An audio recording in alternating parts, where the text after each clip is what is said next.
In today's video, we're exploring how net worth typically evolves 10, 5, and 1 year before retirement. As a wealth management advisor over the past decade, I've observed a powerful trend. Retirement savings often accelerate dramatically in the final years leading up to retirement.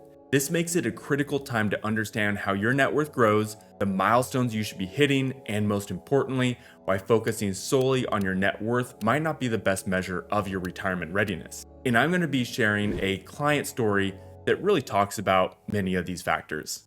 Understanding these stages can help you better prepare for the transition into retirement. At the end of this video, I'll be inviting you to take a short quiz which is found in the description of this video that will help you understand your retirement readiness. This quiz will give you a snapshot of where you stand and whether you're on track for the retirement you want. But first, let's talk about what these numbers actually are for the majority of people. The Federal Reserve calculates the net worth of different age groups, and NerdWallet did a really good job of putting it into a chart for us to easily visualize, which you can see here. Let's take a look together.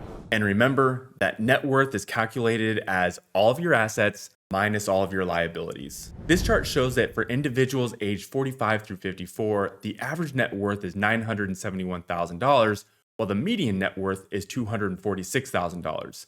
As a quick refresher, the average is calculated by adding up everyone's net worth and dividing by the total amount of people in that group. However, this can be significantly skewed by a couple outliers. For example, Elon Musk at age 53 with a net worth of over $400 billion heavily influences the average for his age group.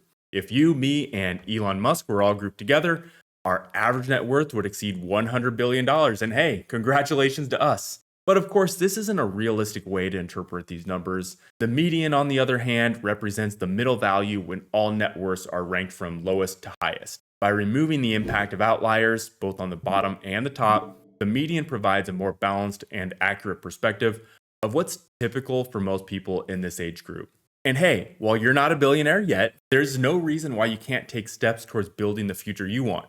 I'll be sharing proven strategies and insights that I utilize with my clients right here on this channel, so go ahead and subscribe. You might just pick up a few tips that help you on your journey. For the ages of 55 through 64, the average net worth is $1.5 million and with a median net worth of $364,000. And 65 through 75, the average net worth is $1.78 million with a median net worth of $410,000. I'm actually curious, do you think these numbers sound right? Do they seem high or low to you? I think these median numbers feel a bit low, but I've also talked to enough people to realize that many people don't have enough to retire on the lifestyle they actually want.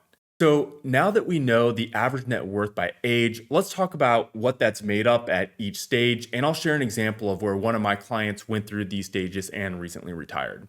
I've worked with Dan and his wife Maria the past 9 years, so they're a pretty good example here as we started working together in the decade before his retirement. 10 years before retirement, Dan was doing really well at work, making a high income, and they had a nice house, and 2 kids were just entering college. At this stage, I've seen that your net worth is primarily driven by your home equity, retirement accounts, and contributions to some taxable dollars. But it can feel stressful because life is expensive and putting 2 kids through college certainly isn't easy. You're likely in your peak earning years, just like Dan, which creates opportunities to increase savings and pay down debt. Net worth at this stage is growing steadily, but hasn't reached its full potential. But it can feel stressful because you can start to see retirement, but it just feels so far away and unreachable, and your net worth hasn't really grown to that significant impact that you want it to.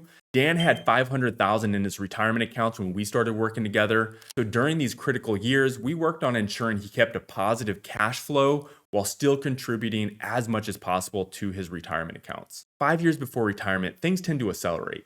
Why? Several factors come into play here. The first is compounding interest on investments begin to have significant impact. For those that are ahead of these average and median numbers, you'll really see a bigger benefit, especially the past decade. The second reason is that in your 50s, you have a higher savings contribution limits in your retirement accounts because you have access to those catch-up contributions, which can really boost up your balances. The third factor is that debt reduction begins to have a significant impact on your net worth. For instance, if you've owned your home for several years, you're likely at a stage in your mortgage where a larger portion of your payments are now going towards paying down the principal balance of that mortgage. Additionally, a primary home and retirement accounts such as 401ks and IRAs now typically make up the majority of most people's net worth here. In Dan and Maria's example, 5 years before his retirement, he had grown his accounts fairly significantly. So remember, 5 years ago for him was 2019. Markets were taking off, and this was pre-COVID, and he was feeling great. His accounts had now grown to over $800,000 because of the markets and his increased ability to put more into his 401k at work. The 5 years before retirement, we started to think very carefully about the risk in their accounts and how much stocks he should own versus bonds and other assets. They still needed their portfolio to grow, but wanted some asset protection in the form of bonds or other income producing securities in case the market corrected as he entered retirement. Now, at the stage of 1 year before retirement, most people's net worth is at its peak, with most of its concentration in retirement savings and home equity, especially today when the S&P 500 has been averaging 10% a year for the past decade, and housing prices continue to soar. Retirement money is going to be at its peak for many people because they will start to draw down on the accounts to live. The goal here is to have your house paid off, or at least very close to it by now. And while these numbers look impressive on paper, the critical focus now is on how to convert this net worth and wealth into income. Portfolios are often rebalanced to reduce some risk, and liquidity becomes increasingly important. The reason this is so important is that you've assessed liquidity through your income at work your entire career. Now you're asking your portfolio to do that for you. Assets that are illiquid, like your home, may not contribute much to your day-to-day retirement needs unless you plan to downsize or sell your home. For Dan and Maria, we are now 1 year prior to retirement, and this was a stressful few years. Remember COVID and all the market volatility that came with it? Thankfully, we were in an asset allocation that allowed them to stay invested, and the markets rebounded, and their retirement accounts grew to over $1 million. We decided to be aggressive in paying down their home so they didn't have a mortgage entering into retirement. This did slow down how much they could save in their taxable account, but we all agreed that having no mortgage was the right move for them, even though the opportunity of a cheap refinance was there. Net worth is often seen as a measure of financial success, but it can create a false sense of security when it comes down to retirement readiness. This is because it doesn't provide the full picture of your financial preparedness. One major issue with relying on your net worth alone is the presence of illiquid assets. A large portion of your net worth might be tied up in assets like real estate or business holdings that aren't immediately accessible. While these assets hold significant value, they can't always be used to fund your daily living expenses unless they are sold or converted, which may not always be feasible. This is what made Dan and Maria's plan work so well. They balanced net worth in their home and liquidity within their retirement accounts. Another challenge is income uncertainty. Net worth measures what you own, but it doesn't account for what you can actually spend. If your assets aren't structured to generate consistent, reliable income, or in a way that allows you to consistently draw from them, you could find yourself facing cash flow problems in retirement. For instance, you might have a high net worth on paper, but lack the liquidity needed to cover your expenses. Finally, there's debt distortion, where high net worth can mask significant liabilities. Imagine owning a $1 million house, but still owing $500,000 on the mortgage. While the house boasts your net worth, the outstanding debt creates ongoing cash flow needs in retirement, which can strain your finances if not balanced correctly. To address this, you'd need substantial liquidity assets elsewhere to cover these obligations. Understanding why net worth alone isn't the best measurement of retirement readiness is crucial to avoid these pitfalls. By focusing on income generation, liquidity, and debt management, you'll gain a clear and more accurate picture of your financial health and retirement preparedness. Net worth doesn't fund your retirement lifestyle. It only provides a snapshot of your total assets, not an accurate picture of what's usable for your retirement. The true goal of retirement planning isn't to accumulate the largest net worth possible, it's to generate a sustainable income that covers your expenses and allows you to enjoy the lifestyle that you want. Let me show you a hypothetical example. Person A has $1.5 million net worth, but $400,000 of it is tied up in business assets, $1 million paid off home, and $100,000 in retirement accounts. Pretty impressive. Person B has a $1.2 million net worth with $700,000 in retirement accounts and investments and a $500,000 paid off home.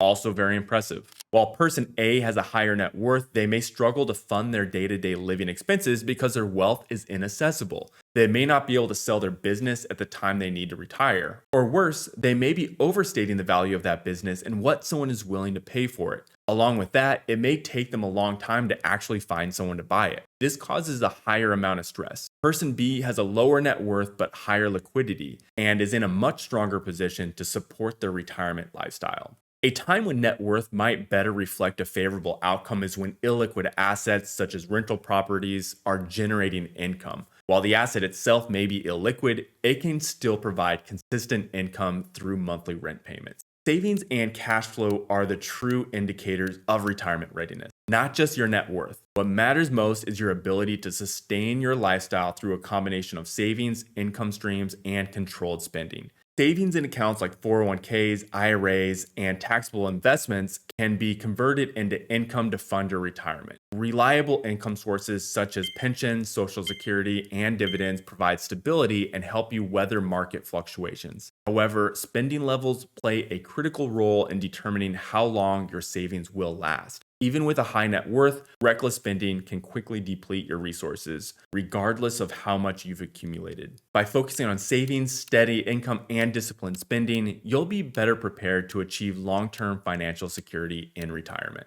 While I started this video by presenting a chart and graph comparing net worth figures, it's important to remember that those figures and numbers don't tell your story, and neither does Dan and Maria's. The key takeaway is that your ability to maintain cash flow and cover expenses matter far more than your overall net worth. Although the average and median net worth figures we discussed earlier provide useful benchmarks, they're not personalized targets. Everyone's financial situation is unique, and the amount you need to retire comfortably depends on several factors, including your desired retirement lifestyle, your expected expenses, and the longevity in your retirement. By looking beyond averages and focusing on your individual circumstance, you can create a retirement plan that truly works for you. Another reason net worth alone can be misleading is that taxes have the potential to significantly erode your wealth. Without a strategy to minimize taxes over your lifetime, you may end up with far less usable income than you anticipated. Remember those large net worth numbers we discussed earlier? For many people, a substantial portion of their assets is held in retirement accounts, which comes with a major IOU to the government.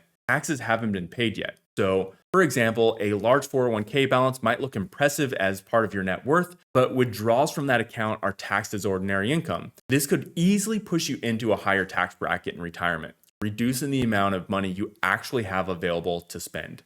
Consider this comparison. Person A has $1 million in a traditional 401k, while person B has $950,000 in a retirement account, half of which is in a tax-free portion of that 401k.